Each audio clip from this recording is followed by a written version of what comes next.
कल की क्लास में आपको बताया गया था अधिशोषण, नया चैप्टर शुरू किया गया था, अधिशोषण शुरू किया गया था। अधिशोषण के अंतर्गत हमने आपको बताया था, इतनी सारी टॉपिक्स बताए थे। अधिशोषण बताया था हमने आपको, फिर हमने दूसरा बताया था कौन सा, अवशोषण बताया था हमने आपको, और तीसरा हमने बताया था शोषण बताया था हमने आपको, शोषण बताया था। अधिशोषण किसे कहा जाता है? जब कोई गैस या विलेन के कण किसी पदार्थ के पृष्ठ पर आकर के लग जाते हैं, इस तरीके से किसी पदार्थ के पृष्ठ पर एकल परत के रूप में लग जाते हैं, तो इस प्रकार की प्रक्रिया क्या कहते हैं? अधिशोषण की प्रक्रिया कहते हैं। अब जब कोई पदार्थ मतलब गैस या विलेन के कण किसी पदार्थ के भीतर मतलब कि उसके स्थूल भागों में इंटरनली रूप से आंतरिक भाग में उसके प्रवेश कर जाते हैं, तो इस प्रकार की प्रक्रिया को क्या कहा जाता है? अवशोषण की प्रक्रिया कहा जाता है। और तीसरा हमने बताया था, जब कोई पदार्थ किसी पदार्थ के आंतरिक भागों में भी प्रवेश कर जाए, कहां प्रवेश कर जाए? उस पदार्थ के आंतरिक भागों में भी प्रवेश कर जाए, और आंतरिक भागों में प्रवेश करने के साथ साथ उसके पृष्ठ पर भी लग जाते हैं, तो इस प्रकार की प्रक्रिया को क्या कहते हैं?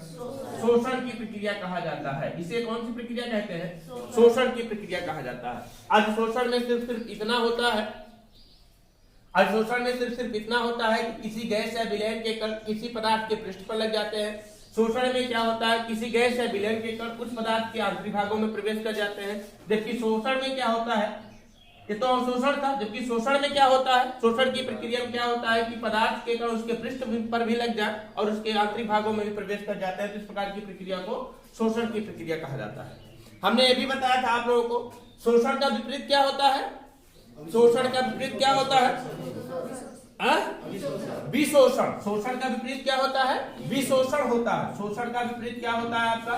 विशोषण होता है। विशोषण की प्रक्रिया में क्या होते हैं? यही लगे हुए कण को क्या कर दिया जाए? यहाँ से रिमूव कर दिया जाए, मतलब हटा दिया जाता है, तो इस प्रकार की प्रक्रिया को विशोषण की प्रक्रिया कहा जाता है। हमने कल सारी इतनी चीजें आपको बता दिया था। अब आपको आज बताएंगे अधिशोषण और अवशोषण में अंतर। तो हेडिंग बनाइए हेडिंग।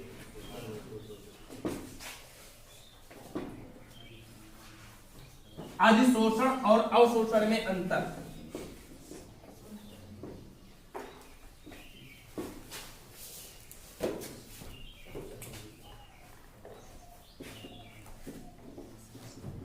अधिशोषण और अवशोषण में अंतर। क्या क्या अंतर होता है? सबसे पहले हमने यही बताया था, अधिशोषण की प्रक्रिया क्या होती है? उस पदार्थ के पृष्ठ पर होती है, उस पदार्थ के पृष्ठ पर होती है। जबकि अवशोषण की प्रक्रिया कहां होती है? उसके आंतरिक भागों में प्रवेश करने पर होती है, उसके आंतरिक भागों में प्रवेश करने पर होती है। अधिशोषण की साम्य तात्क्षणिक होती है। अधिशोषण की साम्यावस्था कैसी होती है? तात्क्षणिक। मतलब कि अधिशोषण जब साम्यावस्था को प्राप्त करता है तो थोड़े समय के लिए प्राप्त करता है। साम्यावस्था क्या होता है? वो थोड़े समय में प्राप्त कर लेता है। जबकि अवशोषण की साम्यावस्था होती ही नहीं है, या मंद गति से होती है। उसकी साम्यावस्था होती ही नहीं है, या कैसी का होती है? मंद गति से होती है। तो लिखिए अधिशोषण और अवशोषण में अंतर। नंबर 1, पहला कौन सा अंतर होता है? अधिशोषण पृष्ठ पर होता है, जबकि अवशोषण उसके आंतरिक भागों में प्रवेश करने से होता है। लिखिए, जब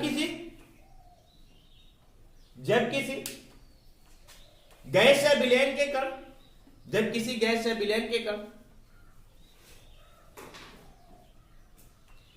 किसी पदार्थ के पृष्ठ पर लगते हैं, तो इसे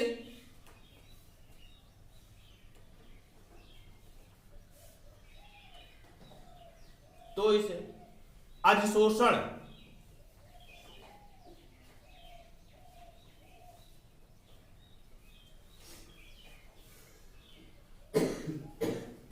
और जब किसी गैस या विलेन के कण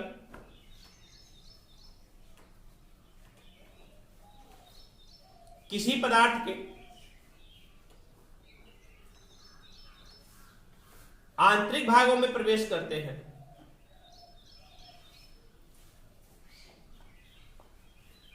तो उसे क्या कहते हैं? अवशोषण कहते हैं।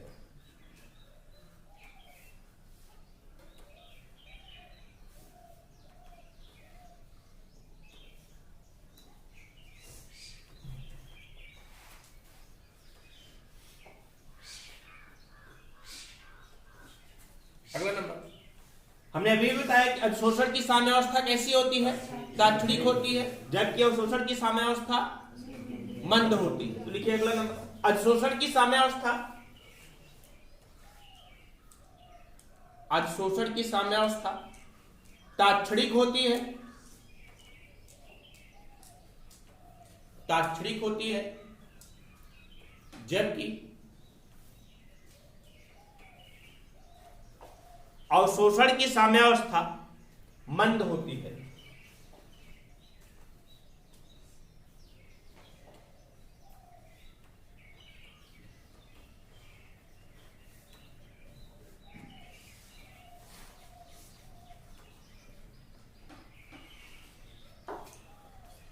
और देखिए अगला अंतर क्या होता है? अधिशोषण एक पृष्ठीय घटना है। पृष्ठीय घटना का मतलब क्या? ये पदार्थ है, इस पदार्थ के पृष्ठ पर होता है, पदार्थ के पृष्ठ पर होता है अधिशोषण। जबकि अवशोषण क्या? एक स्थूल घटना है। स्थूल घटना का मतलब क्या? स्थूल का मतलब हमने बताया उसके आंतरिक भागों में प्रवेश करने से होता है। समझ पा रहे ना? तो लिखिए अगला नंबर, अधिशोषण एक पृष्ठीय घटना है। अधिशोषण एक पृष्ठीय घटना है,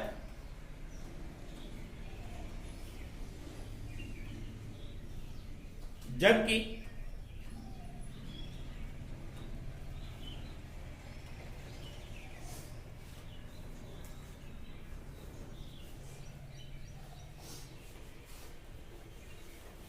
अवशोषण एक स्थूल घटना है।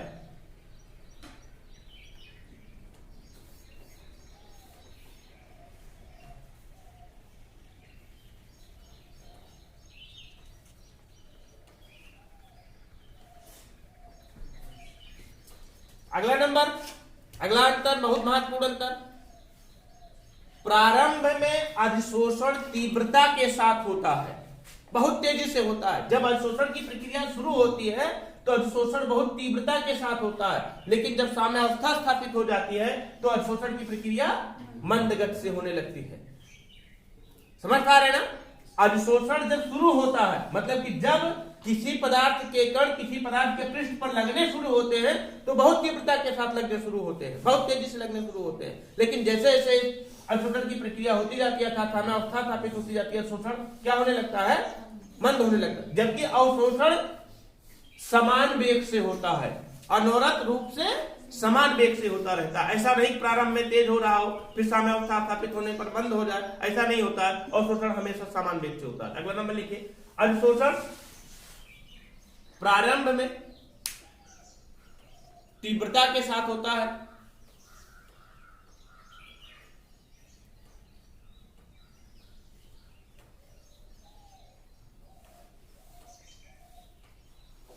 साम्यावस्था स्थापित होने पर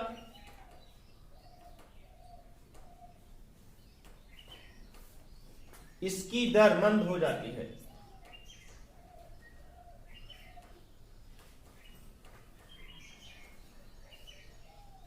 जबकि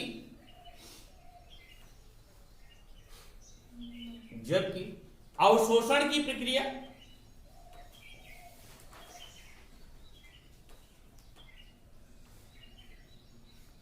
एक समान वेग से होती है। अवशोषण की प्रक्रिया एक समान वेग से होती है।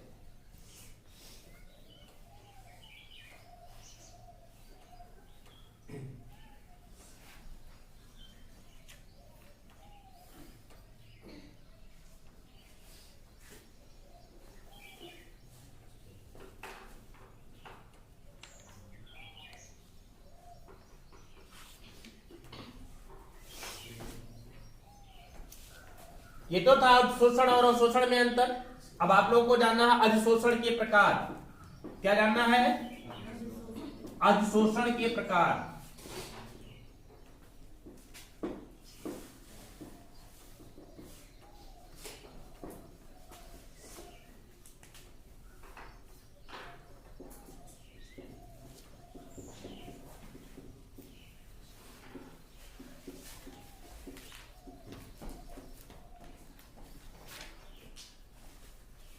अधिशोषण के प्रकार। अधिशोषण दो प्रकार का, पहला तो होता है आपका कौन सा, भौतिक अधिशोषण। भौतिक अधिशोषण। दूसरा कौन सा होता है आपका, रासायनिक अधिशोषण। रासायनिक अधिशोषण, भौतिक अधिशोषण और रासायनिक अधिशोषण। देखिए अधिशोष किसे कहा जाता है, कल हमने बताया था आप लोगों को। अधिशोष किसे कहते हैं, जो पदार्थ पृष्ठ पर लगता है उसे अधिशोष, और जिसके पृष्ठ पर लगता है अधिशोषक। मान लीजिए एक पदार्थ है, ये अधिशोषक है, और ये पदार्थ के पृष्ठ पर ये अधिशोष से लग रहे हैं। अधिशोष से हो रहा है, मतलब अधिशोष से लग रहे हैं, मतलब अधिशोषण हो रहा है। ये क्या है आपका, अधिशोष से ना, अधिशोष से ना, और ये क्या है आपका, अधिशोषक। जब अधिशोष और अधिशोषक के मध्य, अधिशोष और अधिशोषक के मध्य परस्पर वांडर वाल प्रक्रिया होती है। वांडर वाल प्रक्रिया होने का मतलब क्या होता है कि इसके और इसके पृष्ठ के मध्य एक बंध बनता है, जिसे वांडर वाल बंध कहा जाता है, वांडर वाल आकर्षण बंध कहा जाता है। तो इस प्रकार के शोषण को कौन सा शोषण कहते हैं, हम भौतिक शोषण कहते हैं। कौन सा शोषण कहते हैं, भौतिक शोषण कहते हैं। और जब अधिशोष और अधिशोषक के मध्य, जब अधिशोष, मान लीजिए ये आपका अधिशोषक है और ये क्या है आपका अधिशोष है, और अधिशोष और अधिशोषक के मध्य रासायनिक आबंध बनता है। मतलब कि इसके मध्य कैसा आबंध बनेगा, रासायनिक आबंध बनता है। तो इस प्रकार के शोषण को कौन सा शोषण कहते हैं, रासायनिक शोषण कहते हैं। कौन सा शोषण कहते हैं, रासायनिक शोषण कहा जाता है। ध्यान दीजिएगा, दोनों ही प्रक्रिया ऊष्माक्षेपी प्रक्रम के अंतर्गत आता है। आपको पता होगा कि प्रक्रियाएं दो प्रकार की होती है, एक ऊष्माक्षेपी, एक ऊष्माशोषी।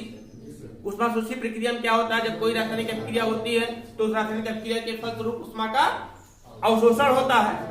ऊष्मा का अवशोषण होता है तो इस प्रकार की प्रक्रिया को ऊष्माशोषी प्रक्रिया, और जब किसी रासायनिक प्रक्रिया के फलस्वरूप ऊष्मा बाहर निकलती है तो इस प्रकार की प्रक्रिया को ऊष्माक्षेपी प्रक्रिया कहा जाता है। तो कैसी प्रक्रिया दोनों होती है, चाहे भौतिक शोषण हो चाहे रासायनिक शोषण हो, दोनों ही प्रक्रिया कैसी प्रक्रिया होती है, ऊष्माक्षेपी प्रक्रिया होती है। बट इतना ध्यान रखिएगा कि भौतिक शोषण के मध्य, भौतिक शोषण में अधिशोष और अधिशोषक के मध्य लगने वाला वांडर वाल बल जो होता है ये वीक होता है, वीक होता है, कमजोर होता है। जबकि रासायनिक शोषण के मध्य, रासायनिक शोषण में जो रासायनिक शोषण जब होता है तो रासायनिक शोषण में अधिशोष और अधिशोषक के मध्य, ये शोष है, ये शोषक है, अधिशोष और अवशोषक के मध्य बनने वाला रासायनिक आबंध अपेक्षाकृत स्ट्रांग होता है। इसके अपेक्षाकृत ये क्या होता है, स्ट्रांग होता है।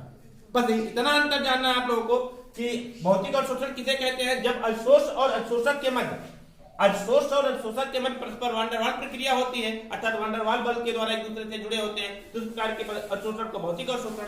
और जब अधिशोष और अधिशोषक के मध्य रासायनिक आबंध बनता है, मतलब रासायनिक प्रक्रिया होती है, तो इस प्रकार के शोषण को कौन सा शोषण कहा जाता है, रासायनिक शोषण कहा जाता है। दोनों ही ऊष्माक्षेपी प्रक्रम के अंतर्गत आता है, दोनों ही ऊष्माक्षेपी प्रक्रम के अंतर्गत आता है, मतलब दोनों प्रक्रिया के उपरांत ऊष्मा का उत्सर्जन होता है। और ध्यान दीजिएगा कि भौतिक शोषण परस्पर एक कमजोर बंध के द्वारा बधा होता है, जबकि रासायनिक शोषण एक स्ट्रॉन्ग बंध के द्वारा, स्ट्रॉन्ग बॉन्ड के द्वारा बधा होता है। समझ गए ना। तो लिखिए भौतिक और रासायनिक शोषण, हेडिंग डालिए। अवशोषण के प्रकार, दो प्रकार का होता है, दो प्रकार का होता है।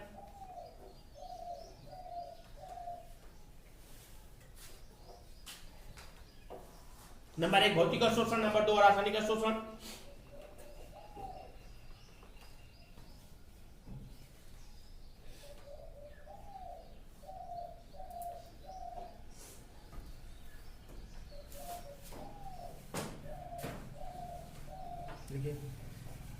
पहला बनाइए, हेडिंग बनाइए भौतिक और शोषण।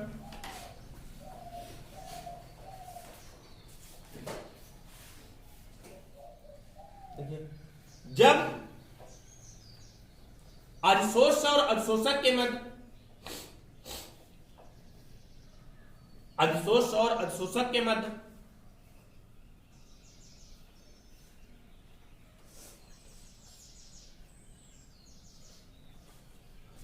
वान डेर वाल परस्पर क्रिया होती है।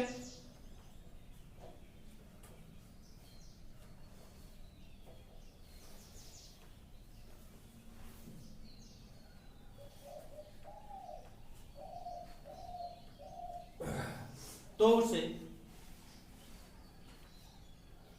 भौतिक अवशोषण कहते हैं। भौतिक अवशोषण में इतना बताया गया आपको, जब अवशोषण और शोष के मध्य वान डेर वाल परस्पर क्रिया होती है तो भौतिक अवशोषण कहते हैं। भौतिक अवशोषण में अवशोष और अवशोषक के मध्य बनने वाला बंध ध्रुवण होता है। और अभी हमने आप लोगों को बताया कि भौतिक अवशोषण जो होता है आपका एक ऊष्माक्षेपी प्रक्रम है। भौतिक अवशोषण जो होता है, भौतिक अवशोषण की प्रक्रिया कैसी प्रक्रिया है? ऊष्माक्षेपी प्रक्रिया है। ऊष्माक्षेपी प्रक्रिया का मतलब क्या होता है कि अवशोषण की प्रक्रिया के उपरांत ऊष्मा बाहर निकलती है। ये बताइए, जब कोई रासायनिक प्रक्रिया होती है या कोई प्रक्रिया होती है, ऊष्मा बाहर निकाल रहा है, तो क्या उसको ऊष्मा की आवश्यकता है? नहीं है। अगर उसको ऊष्मा की आवश्यकता होती तो निकालता ही नहीं, उसी ऊष्मा का यूज कर लेता। इसका मतलब क्या हुआ कि उसके लिए अनुकूल परिस्थिति क्या है? उसके लिए अनुकूल परिस्थिति यह है कि उसके ताप को हम क्या करें? कम कर दें। जब उसके ताप को हम कम कर देंगे तो वही उसके लिए अनुकूल परिस्थिति होगा, क्योंकि इस प्रक्रिया के उपरांत ऊष्मा बाहर निकल रही, मतलब उसको ऊष्मा की आवश्यकता नहीं है। इसका मतलब क्या हुआ कि ताप घटाएंगे तो अवशोषण की प्रक्रिया तीव्र होगी और ताप बढ़ाएंगे तो अवशोषण की प्रक्रिया मंद होगी। समझ पा रहे हैं कि नहीं? तो लिखिए भौतिक अवशोषण। भौतिक अवशोषण एक ऊष्माक्षेपी प्रक्रम है। एक ऊष्माक्षेपी प्रक्रम है।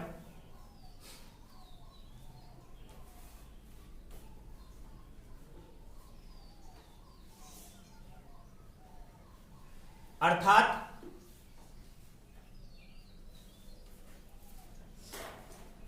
ताप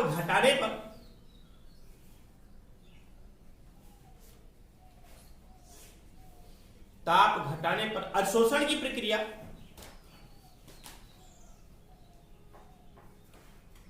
क्या होती है? तीव्र होती है। अवशोषण की प्रक्रिया तीव्र होती है। अब अगला पढ़ना है आपको कौन सा? रासायनिक अवशोषण। हेडिंग बनाइए, रासायनिक अवशोषण।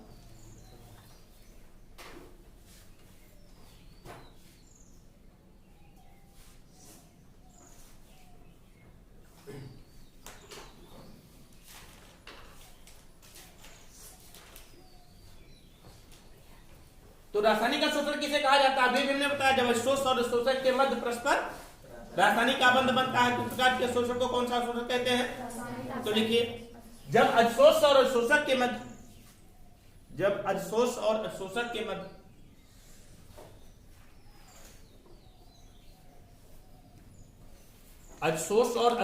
मध्य रासायनिक आबंध बनता है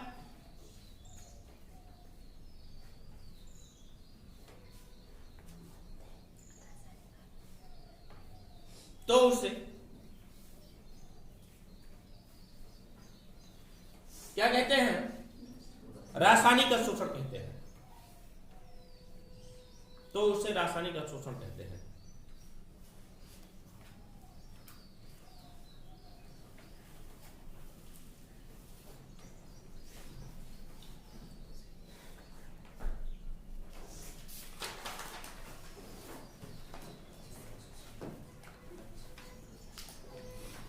रासायनिक अवशोषण में बनने वाला बंध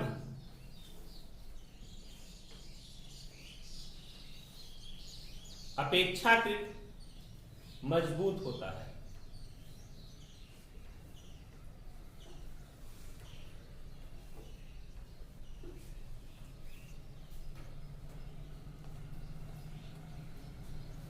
अपेक्षाकृत मजबूत होता है।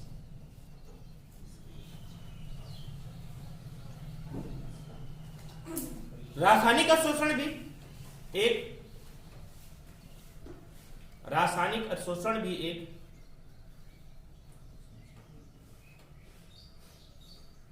कैसा प्रक्रम है? ऊष्माक्षेपी प्रक्रम है, ऊष्माक्षेपी प्रक्रम है, अर्थात ताप घटाने पर अधिशोषण की प्रक्रिया मंद होती है, तीव्र होती है, तीव्र होती है, अर्थात ताप घटाने पर शोषण की प्रक्रिया तीव्र होती है।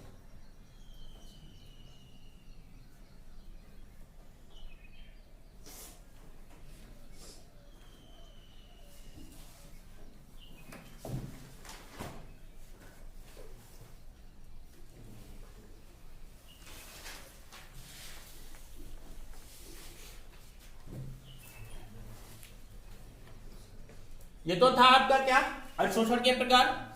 अब आप लोगों को जानना है अधिशोषण के लिए अनुकूल परिस्थितियां।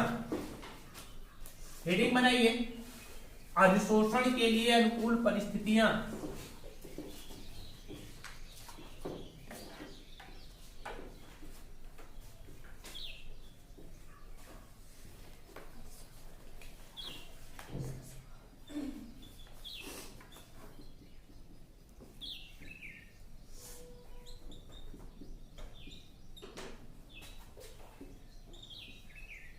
अधिशोषण के लिए अनुकूल परिस्थितियां।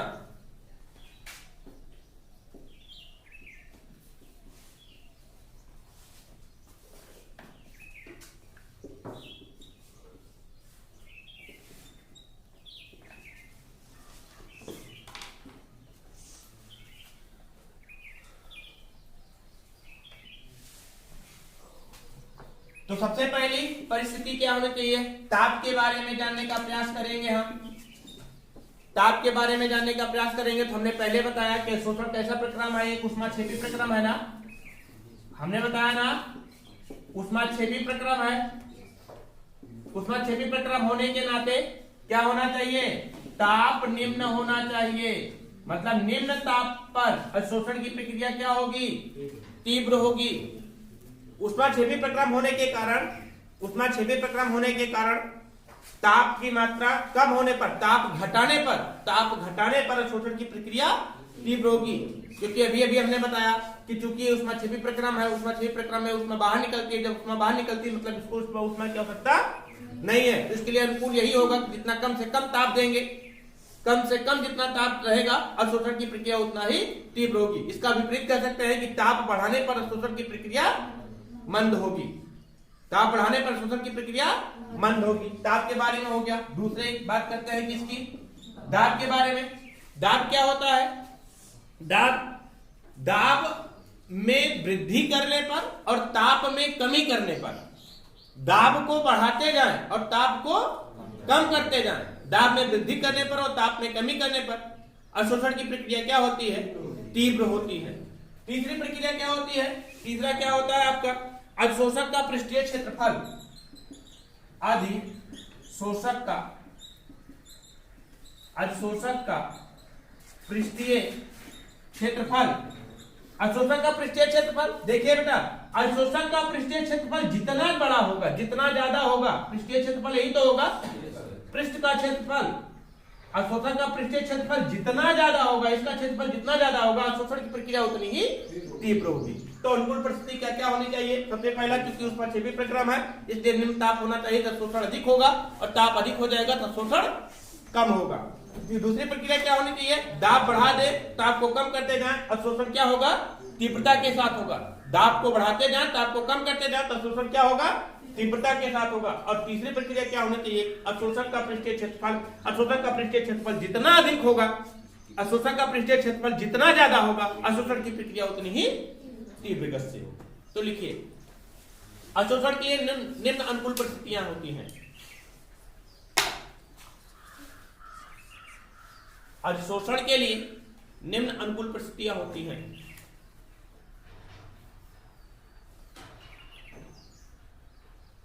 नंबर फर्स्ट लिखिए, ताप। ताप लिखिए, चूंकि अधिशोषण एक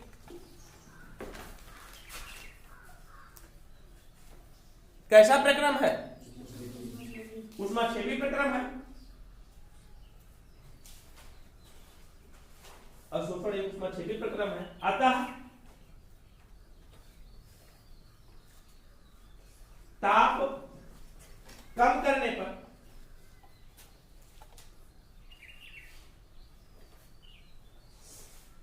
अवशोषण की प्रक्रिया क्या होती है? तीव्र होती है। अवशोषण की प्रक्रिया तीव्र होती है।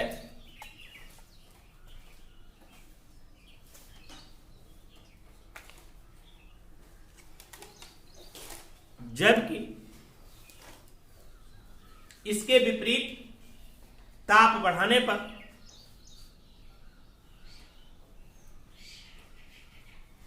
अवशोषण की प्रक्रिया कैसी होती है? मंद होती है।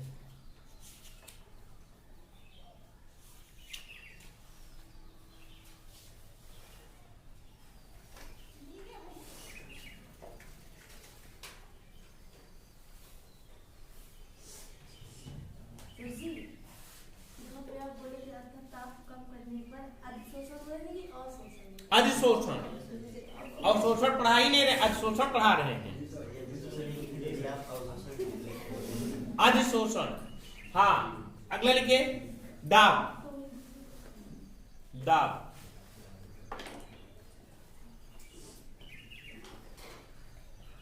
देखिए, दाब बढ़ाने पर और ताप कम करने पर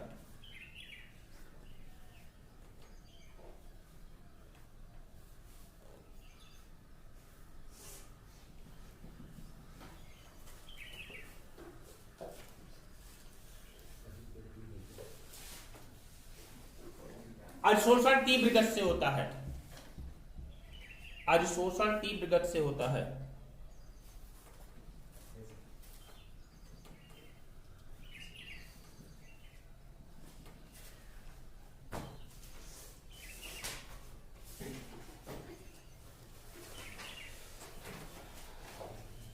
अगला नंबर, अधिशोषक का पृष्ठीय क्षेत्रफल।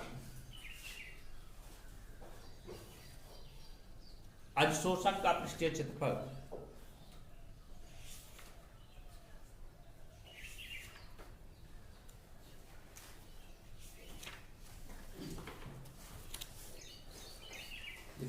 अधिशोषक का पृष्ठीय क्षेत्रफल जितना अधिक होगा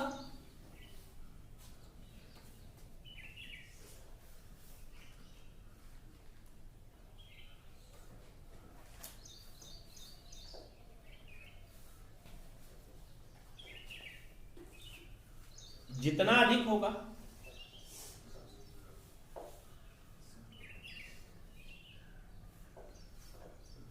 अवशोषण की प्रक्रिया उतना अधिक होगी।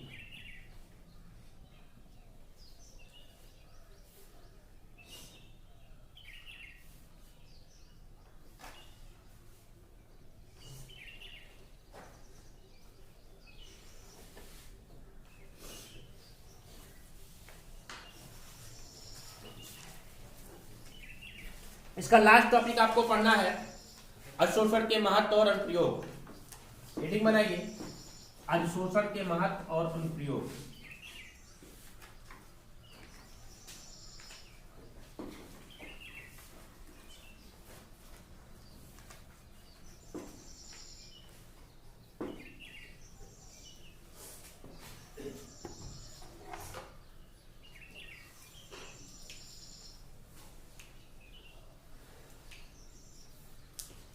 इसका क्या क्या महत्व है?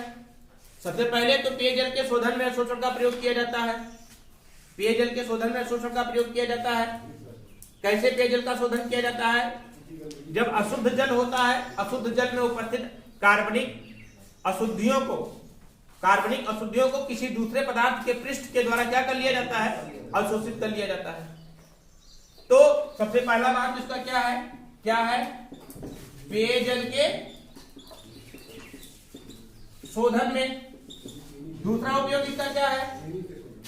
हमने एक दिन बताया था आप लोगों को कि जंग चारकोल के ऊपर से सुक्रोज के जलीय विलयन को क्या करते हैं, जिसका हमें क्रिस्टलाइजेशन करना होता है, जिस जलीय विलयन से हमें चीनी के क्रिस्टल प्राप्त करने होते हैं, उस जलीय विलयन को चारकोल के ऊपर से प्रवाहित किया जाता है पहले। क्यों ऐसा किया जाता है? क्योंकि उस जलीय विलयन में उपस्थित रंगीन पदार्थ के कण जंग चारकोल के द्वारा क्या कर लिए जाए, अवशोषित कर लिए जाए, है ना। तो सुक्रोज के जलीय विलयन को क्या करने के लिए, रंगहीन करने के लिए, रंगहीन करने के लिए दूसरा उपयोग हो गया। तीसरा उपयोग कहां है इसका, जब कई पदार्थों का मिश्रण होता है, कई पदार्थों का मिश्रण होता है, उन कई पदार्थों के मिश्रण को अलग अलग करने के लिए एक प्रक्रम प्रयोग किया जाता है, जिसे वर्ण लेखन प्रक्रम कहा जाता है, वर्ण लेखन प्रक्रिया कहा जाता है। और वर्ण लेखन प्रक्रिया के उपरांत, वर्ण लेखन प्रक्रिया के उपरांत किया क्या जाता है, एक नली ले ली जाती है, इसमें थोड़ी थोड़ी दूर पर विभिन्न प्रकार के पदार्थ भरे जाते हैं, विभिन्न प्रकार के पदार्थ भरे जाते हैं। यहां पर कुछ पदार्थ भर दिया गया, यहां पर कुछ पदार्थ भर दिया गया, यहां पर कुछ पदार्थ भर दिया गया, और जिस पदार्थ का शोधन करना होता है उस पदार्थ को यहीं से डाला जाता है। अब डाला जाता है तो क्या होता है, जो एक प्रकार का पदार्थ इस भाग के द्वारा शोषित कर लिया जाएगा और शेष नीचे भेज दिया जाएगा, और दूसरे पदार्थ के प्रकार का पदार्थ, मतलब कि दूसरा जो उसमें मिला हुआ है, इस भाग के द्वारा अवशोषित कर लिया जाएगा, और फिर तीसरा इसके नीचे भेज दिया जाएगा और इस भाग के द्वारा अवशोषित कर लिया जाएगा। मतलब कि अलग अलग भागों के द्वारा, अलग अलग भागों के द्वारा अलग अलग पदार्थों को क्या कर लिया जाता है, अवशोषित कर लिया जाता है, और सभी पदार्थ क्या हो जाते हैं, अलग हो जाते हैं। मतलब कह सकते हैं कि वर्ण लेखन की प्रक्रिया में विभिन्न पदार्थों के मिश्रणों को क्या करने के लिए, शोधित करने के लिए वर्ण लेखन की प्रक्रिया को उपरांत अवशोषण का उपयोग करके किया जाता है। अगला उपयोग कहां है, इसका अगला उपयोग कहां होता है, जंग चारकोल वाला ही बता ही दिया हमने। हाँ, एक उपयोग इसका और है, कोलाइडी अवस्था में। आपको पता होना चाहिए कि कोलाइडी, आगे चैप्टर आपको कोलाइडी अवस्था पढ़ाया जाएगा। कोलाइडी अवस्था में कोलाइड कणों पर आवेश बताए जाते हैं। कोलाइड कणों पर आवेश होते हैं, धनावेश होता है या ऋणावेश होता है। उस कोलाइडी कणों पर जो धनावेश होते हैं या ऋणावेश होते हैं, उस कणों के पृष्ठ पर ही अधिशोषित होते हैं, ना कि उसके आंतरिक भागों में प्रवेश करते हैं। इसको विशेष ध्यान दीजिएगा। यदि कोलाइडी कण पर धनावेश होगा तो धनावेश के कण उसके पृष्ठ पर, मतलब धनावेश अर्थात धनायन उसके पृष्ठ पर अवशोषित होंगे, और यदि कोलाइडी कणों पर ऋणावेश होगा तो मतलब ऋणायन उसके पृष्ठ पर क्या हो जाएंगे, अधिशोषित हो जाएंगे। ऋणायन उसके पृष्ठ पर क्या हो जाते हैं, अवशोषित हो जाते हैं। मतलब कि कोलाइडी कणों पर धनावेश और ऋणावेश होने की प्रक्रिया किसके द्वारा होती है, अवशोषण की प्रक्रिया के द्वारा, है ना। तो नंबर 1 लिखिए, पेयजल के शोधन में, पेयजल के शोधन में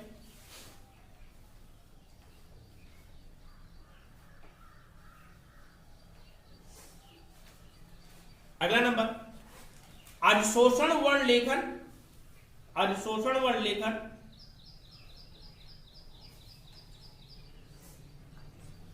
यौगिकों के शोधन,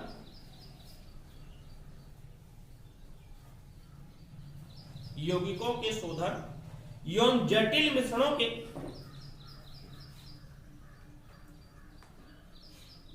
पृथक्करण की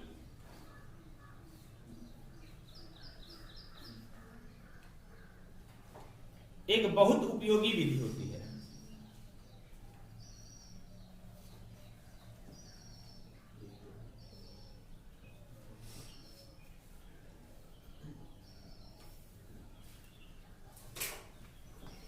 अगला नंबर, कोलाइडी कण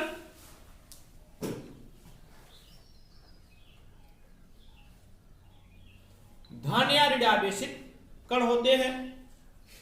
कोलाइडी कण धन या ऋणावेशित कण होते हैं।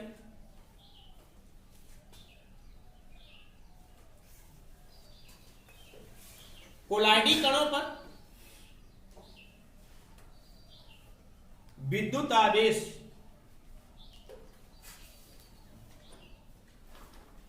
उनके पृष्ठ पर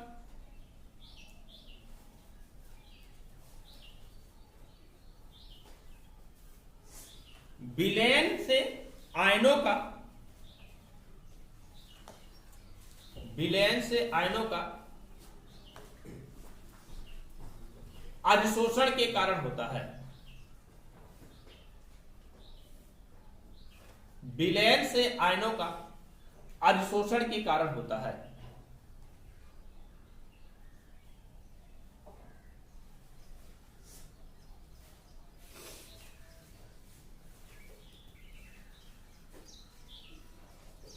अगला नंबर,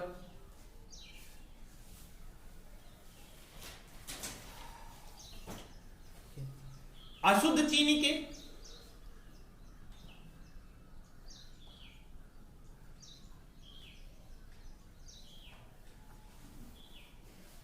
पीले भूरे रंग के विलयन को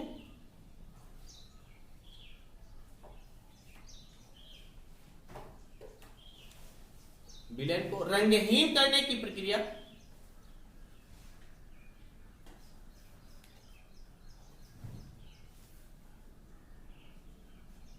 अधिशोषण द्वारा ही कराई जाती है। अधिशोषण द्वारा ही कराई जाती है।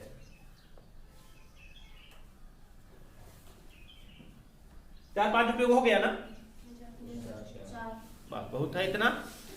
ये पूछा जाता है भौतिक, ये पूछा जाता है आपका अधिशोषण के महत्व और प्रयोग पूछे जाते हैं कभी कभी। ये चैप्टर समाप्त हुआ, अधिशोषण खत्म। कल से हम पढ़ाएंगे आप लोगों को उत्प्रेरण। उत्प्रेरण कल से पढ़ाया जाएगा।